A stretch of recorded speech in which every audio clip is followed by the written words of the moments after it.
kotse ba?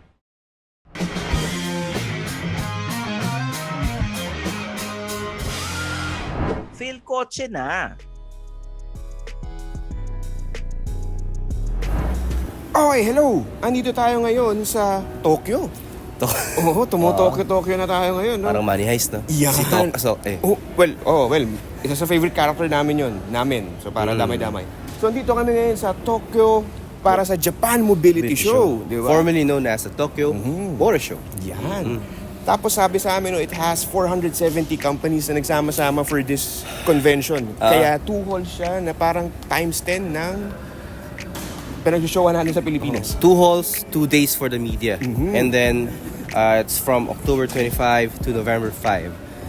But open lang siya to public October 28. Actually, ang daming press dito from different parts of the world. Oh, even sa US and meron din nandito. Lahat talaga. And makikita niyo mamaya ano-ano yung mga kotse. And ito yung, kumbaga ito yung preview of the future. Yan. Kaya nga Japan Mobility Show, boss. Kasi ang ano nila, sabi nila, yun nga. Yung mga ipapakita dito, preview ng future mobility. Buzzword of the year, no? Pero yun nga. Tokyo Motor Show, Japan Mobility Show is it's ano eh. It's the launch point of iconic cars. Like example na lang is the 240Z or the Fair Lady Z here in Japan. Also, the first generation Supra, I guess, or second. Basta may Supra na dito nilabas. So maraming iconic na kotse na lumalabas dito. Yeah. And malay nyo, yung mga iconic din na lalabas. Makikita nyo mamaya. May mga surprise na abangan natin. Excited na ako. Excited na rin ako. Tara, nakaka 3,000 steps na ako so far. So, let's do 30K today. Okay, ito si Martin Nagar. Yung kami ba next door? My name is Jacob and the content manager of Philkotse.com. Don't forget to like and subscribe to Philkotse's YouTube channel. Click bell icon para lagi kayong kasama sa mga shows na gaya nito. Yes! Tokyo. Okay, tara. Let's go. Tara.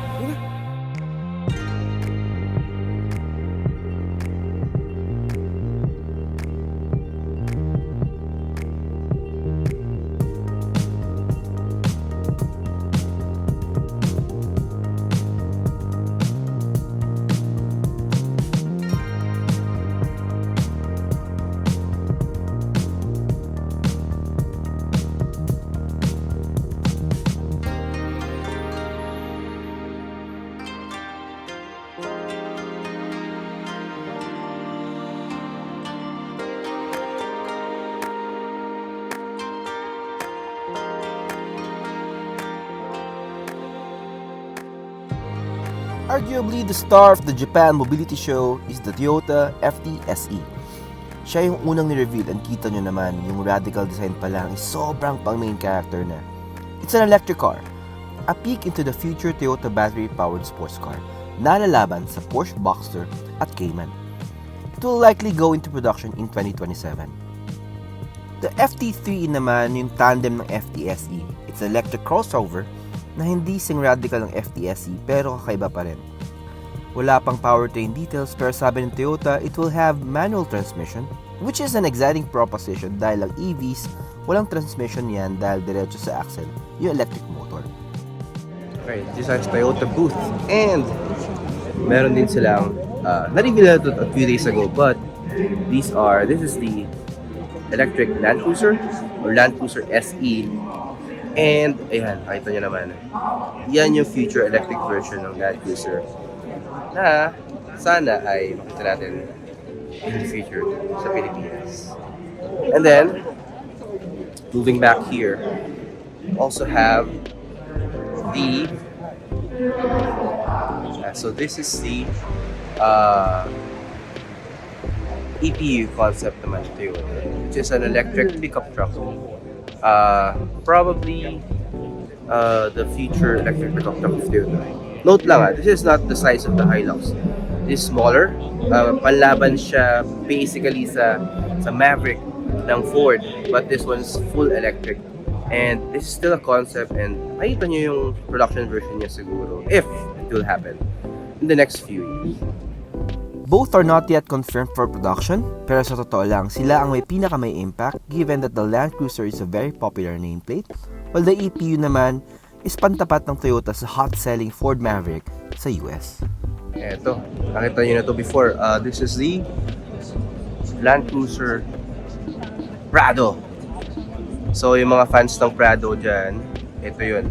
Ito yung new version niya na medyo maraming tao. So ito yung new version niya na di pa natin alam kung pupunta sa darating sa Pilipinas. But yeah, if dumating man siya, this is how it looks. Ito nyo naman. Solid. The Neo Steer, on the other hand, is Toyota's fulfillment of its promise of mobility for all. Based on a motorcycle handlebar, the Neo Steer incorporates throttle and braking functions on the steering wheel. Parang motor. Para saan to? Apart from usual production use, it can also allow paraplegics or yung may mga mobility issues sa paa, sa binti, na makapagmaneho since di kailangang umapak sa pedal. Natry ko rin siyang gamitin sa JMS and yun nga, parang motor so hindi siya mahirap matutunan.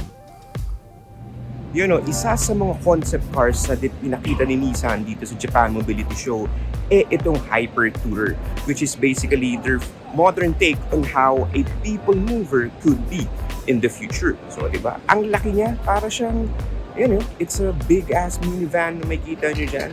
At saka yun nga, it's filled with modern amenities like kita nyo naman yung nagiging play dun sa kanyang headlights or sa kanyang lighting system sa harap. I couldn't even call it a headlight kasi parang hindi siya headlights eh. But then again, yan. Aside from that, ang laki rin ng side niya. Nakikita nyo dyan, that character lines with that distinctive views. Masasabi mo talaga na the Nissan Hyper Tourer concept is Nissan's modern take on what a people mover could be in the future.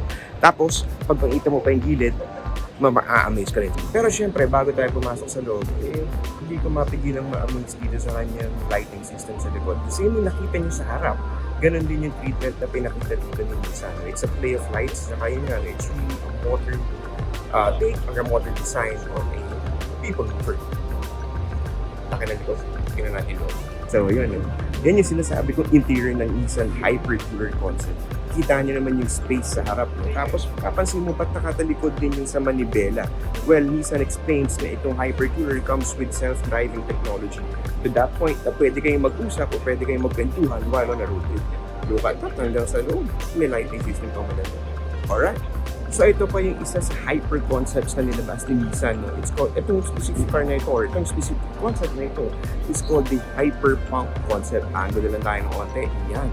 So it's a playful and it's really sharp-looking car, di ba? Tapos yun nga, it's gunning for the young appeal or young market. Tapos yun nga, papansin nyo, para siyang maraming distinctive lines dito. No? Kasi itong Hyperpunk concept is inspired by origami, sa Japanese. Alam nyo na yung origami. Alam mo rin yun, malamang. Kaya ganyan, parang may mga tupi sa gilid na makikita mong patterns dyan, geometric patterns dyan. Mas ang ganda ng gulong, parang, I don't know what's that, but it's a triangle. And it's the future of what we could expect from Nissan. Electric vehicle pala itong Hyperpunk, pati yung nakita nyo na Hyper Tourer. Lahat ng hyper concept sa Nissan is electric. So yun. Gaya ng nakita nyo sa exterior, the cabin of the Hyperpunk concept ay puno din ng sharp design details. From the dashboard to the center console, kitang-kita mo that Nissan wants to make the Hyperpunk concept as sharp as it can be. So in demand yung kotse na yun, which is yung pinakahuli na ni-reveal ni Nissan na Hyper concept. This one is called the Hyper Force concept. And dahil sa looks pa lang, alam na natin na it's a sports car. Pero electric sports car yan, no? Tapos kung makikita nyo, parang reminisce ng GTR, So, yun nga, pwede nating isipin na this could what the GTR could look like kapag katamawid na into full electric ang Nissan. And it's a preview of what Nissan can give and what Nissan can do when it comes to offering an electric sports car. Ganda. Yun, buha. And in case you're wondering, the Hyperforce all-electric concept can generate up to 1,341 horsepower. It also comes with Nissan's e-Force all-wheel drive. Pero ang highlight dito is yung overall look ng concept car. It's very striking and intimidating. The Nissan Sakura electric vehicle also made its way into the Japan Mobility Show. Isa itong K-car or small vehicle that's sold in Japan. This car was also named the 2022 to 2023 Japan Car of the Year, and at the same time 2022 to 2023 K-Car of the Year. Pinakita din ng Nissan ang kanilang Formula E car. To put it simply, Formula E is the electric version ng Formula 1. Nissan became the first Japanese manufacturer to enter Formula E back in the 2018 to 2019 season. Hindi lang puro racing ang pakay nila dito kasi Nissan is using the Formula E series to gather data for electric vehicles. May Toyota, meron ding Daihatsu. And sa mga hindi nakakalam, Daihatsu is the maker of some Toyota cars that we love, like the Raze or the Wigo or the Avanza. So this one, the Copen, it is a roadster, parang siyang panlaban sa MX-5 Miata. And it's not electric, which is para sa mga ayaw pa ng EVs, this is the car for you. Yun naman. So, of course, Toyota, and then Daihatsu, and of course, Lexus. So that's the LZFC concept, and para siyang coupe na wagon, shooting brake. And it's one of the two major concepts na nilaunch ng Lexus dito sa Japan Mobility Show. The LFZC is a production-ready concept, meaning it will be a future model in the Lexus lineup. It's a coupe crossover, sleek, maangas, and electric. As you know, Toyota Motor Corporation has appointed Lexus as the point company for EVs, meaning bulk lang lineup ng Lexus in the future will become electric, and this, the LFZC, is one of them. The LFZL naman will become the flagship luxury electric SUV ng Lexus, meaning lalaban to sa Maybach, Rolls-Royce, Bentley, and other super premium brands. And based on what we're seeing, malaking laban ng Lexus. I mean, just look at that cabin. The DX concept is the star of Mitsubishi's booth sa Japan Mobility Show. The said concept is an electrified crossover MPV, which is a preview of the future Delica. It also shows Mitsubishi's future direction as to what an adventure-ready vehicle looks like. Yan, yung car na nakikita nyo sa likod is a Triton Rally car na nag-compete sa Asian Cross Country Rally. No, mahaba yung drive na yun from Thailand to Laos, and then dumaan siya sa mga rough terrain, and it's one of the finishers dun sa rally na yun. And yun nga, no? Nakaano siya, it's a different spec, merong mga upgrades na ginawa niya sa suspension and all that. Tapos yung kanyang tires, tingnan nyo naman, napaka-beefy. Again, that is the Triton Rally Art na nag-compete sa Asian Cross Country Rally. Okay. Pero syempre, pa nagra-rally ka, no, or nag-compete ka sa isang cross-country rally, kailangan mo ng support vehicle. At itong Delica na nakita niyo dito is yung support vehicle ng Triton pickup truck na nag-compete dun sa Asia cross-country rally. Diba? Same din siya ng graphics na nakita nyo, yung red exterior paint, pati yung livery na nakakabit sa Triton truck, eh makita nyo rin dito sa Delica na support vehicle na ito. Alright! The Delica Mini is also part of the Mitsu fleet during the show. Isa siyang pint-sized yet aggressive-looking vehicle. Maangas at matipuno, ika nga. At nanalo din ito ng Good Design Award sa Japan. Siyempre, hindi kumpleto ang Mitsubishi booth kung wala ang next generation Triton, a pickup truck that's already up for reservation sa Philippine market. Pero alam nyo ba, ngayon lang uli nagparamdam ang Triton pickup truck sa Japan? Oo, it's not being offered in Japan for more than a decade. Pero ngayon, nagbabalik na ang Triton sa land of the rising sun. Okay, so this is Mazda's Blockbuster. And actually, the return of the rotary sports car. Medyo mahirap na lumapit doon kasi medyo maraming kumukuha. But that is the Mazda iconic SP concept. Sabi ko nga, it's the return of the rotary engine kasi it's powered by two-rotor rotary system, hybrid actually, with over 300 horsepower. So, ang ganda. Akala na marami, it's the MX-5, next generation MX-5. But no, this is the return of the rotary engine. Actually, nakita yung ilaw na yun? Yeah, those are flip-up headlights, which is fairly new in 2023. Arguably the most beautiful car shown at JMS, the iconic SB concept is a dream come true para sa mga enthusiasts and car nuts. It spells the return of the revered rotary engine. S stands for spirit, P for passion. It has a hybrid system, meaning the electric motor is working with a two-rotor engine, producing 365 horsepower. Hindi pa malinaw if next-gen Miata or next RX series tong production version ito, but Mazda says that they can scale it down if needed. Pero ito, sana hindi lang siya concept like the vision concepts shown before by Mazda. Because I'm sure this will be a hit in the age of electrification. Yun, another car we have here is the Honda Sustain C, which is parang smaller version ng Honda E na electric vehicle. This one is also an electric vehicle concept. What's interesting dito is that it's made from acrylic resin. No? It's a recycled material na pwedeng, yun nga, no? It's a sustainable way of creating new cars. Yun yung pinapakita ng Honda Sustain C concept. Another car that Honda previewed here at the Japan Mobility Show is the Honda Preview. No? Parang siyang coupe-like, it's a sports-like car na kotse. We have no details yet about the car. Abangan natin yung full details. Alam, pwede siyang electric, pwedeng hindi, pero wala pa tayong bagong details about it. Alright. Tatanungin ko si Sam, baka meron siya. Si Sam Surla from Visor. Oh. Hello, man. Hello. Ito hindi kotse, pero ang cool nito para hindi natin pansinin.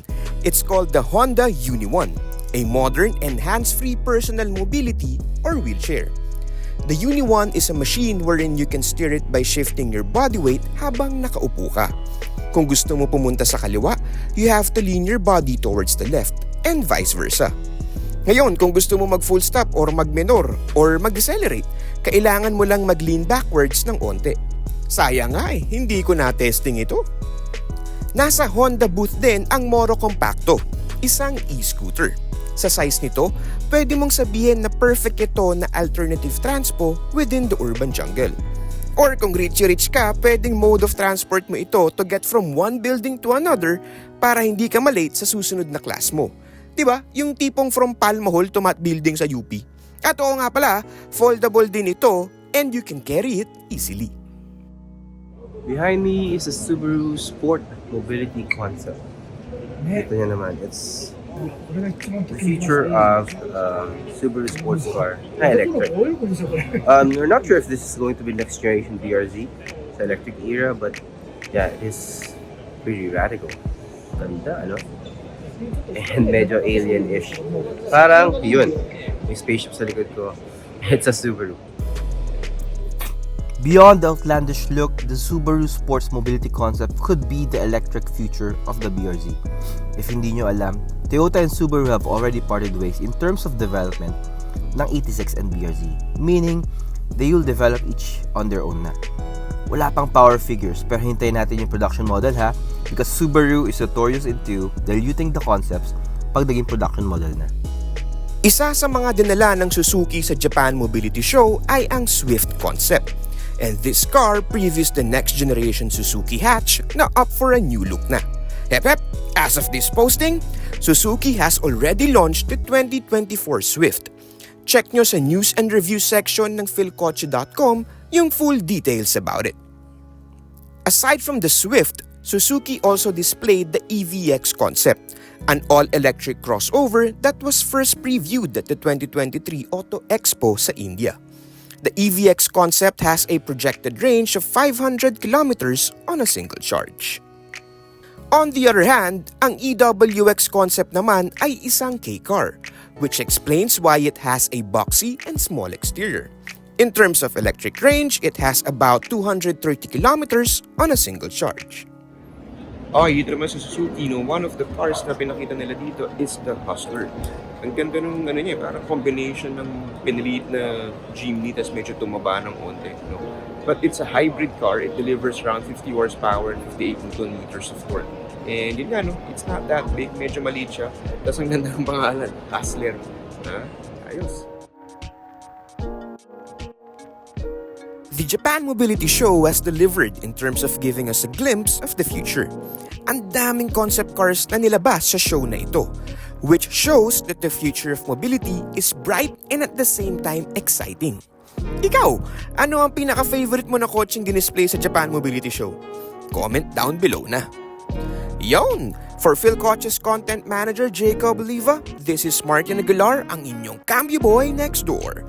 See you sa susunod na video. At nga pala, naka 20,000 steps ako during the coverage ng Japan Mobility Show. Wala lang, gusto ko lang i-share. Yon, bye-bye! See you next time! Hurrah!